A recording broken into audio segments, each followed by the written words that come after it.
Bonjour à toutes et à tous et bienvenue sur Abysseur. Aujourd'hui, nous allons plonger dans l'histoire de 4 spéléologues chevronnés qui entreprenaient une exploration de routine un matin de 2009. Ce qui devait être une simple sortie s'est rapidement transformé en un cauchemar angoissant et imprévu au cœur des profondeurs de la Terre.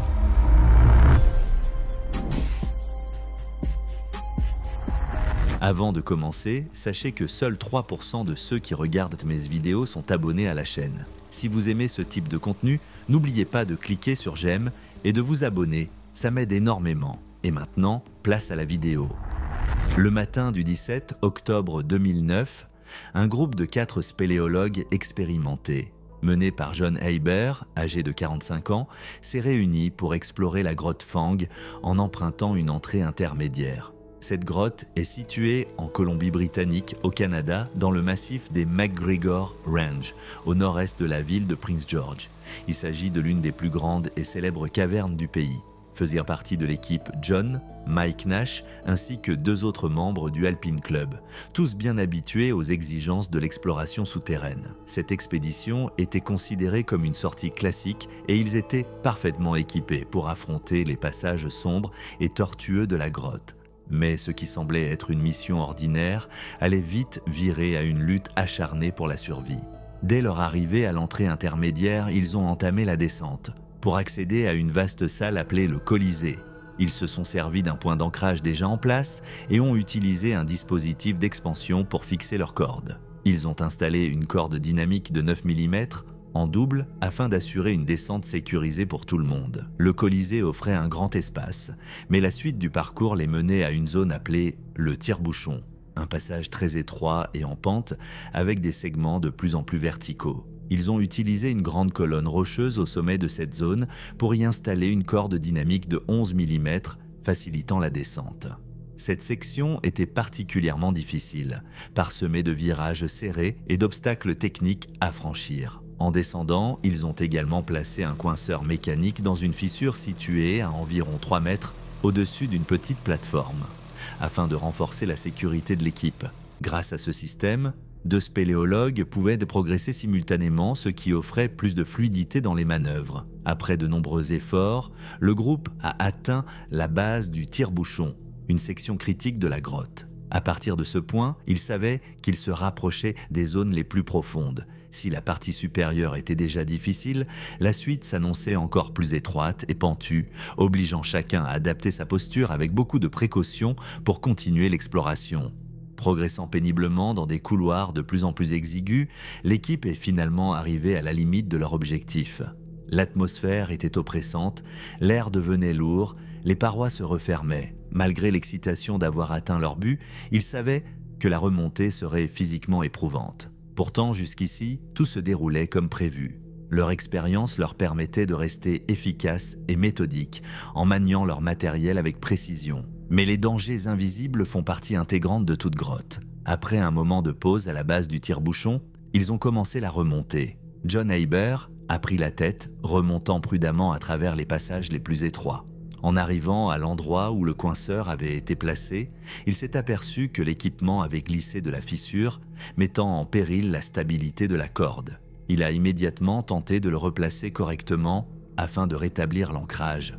Il a ensuite appelé Mike Nash pour qu'il entame à son tour la remontée, conformément aux procédures habituelles en progression verticale. Mike s'est préparé et, dès qu'il a mis du poids sur la corde, le drame s'est produit. La pression exercée a provoqué l'éclatement de la fissure, détachant un énorme éclat de roche. Ce bloc massif a frappé John de plein fouet, le projetant violemment sur une plateforme en contrebas. Il s'est retrouvé coincé sous la roche, partiellement immergé dans une flaque d'eau. La chute l'avait rendu inconscient et pire encore, il ne respirait plus. Le fracas s'est répercuté dans toute la grotte. Les autres membres de l'équipe ont accouru, paniqués. Ils ont retrouvé John inerte, le torse écrasé sous la roche.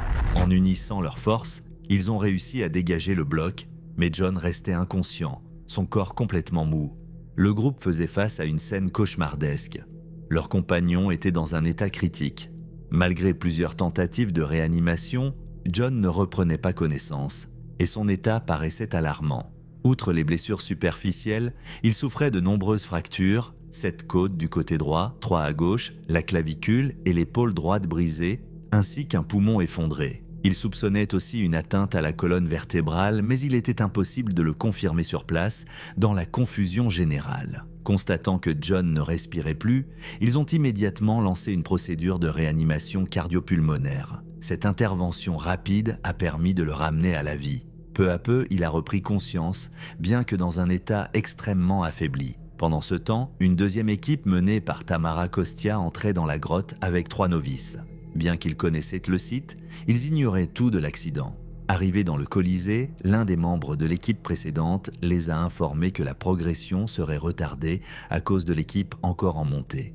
Tamara a décidé de continuer l'exploration, mais en atteignant le sommet du tire-bouchon, elle s'est rendue compte qu'il ne disposait pas d'assez de cordes pour descendre en toute sécurité. Elle a alors préféré interrompre la descente et faire demi-tour. C'est à ce moment-là qu'elle a été avertie par un membre du Alpine Club de la gravité de l'accident.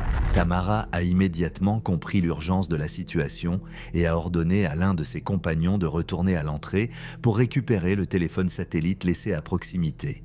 Une fois l'appareil en main, elle a lancé un appel d'urgence qui a été transmis au centre Global Star au Texas, puis redirigé vers la Gendarmerie royale du Canada à Prince George. Cela a déclenché une vaste opération de sauvetage. Plusieurs équipes spécialisées, notamment le British Columbia Cave Rescue, BCCR, ont été mobilisées rapidement. En attendant les secours, Tamara s'est concentrée sur le maintien de John en vie. Elle l'a changé avec des vêtements secs, l'a sorti de l'eau glacée et l'a installé en position semi-assise pour conserver sa chaleur corporelle.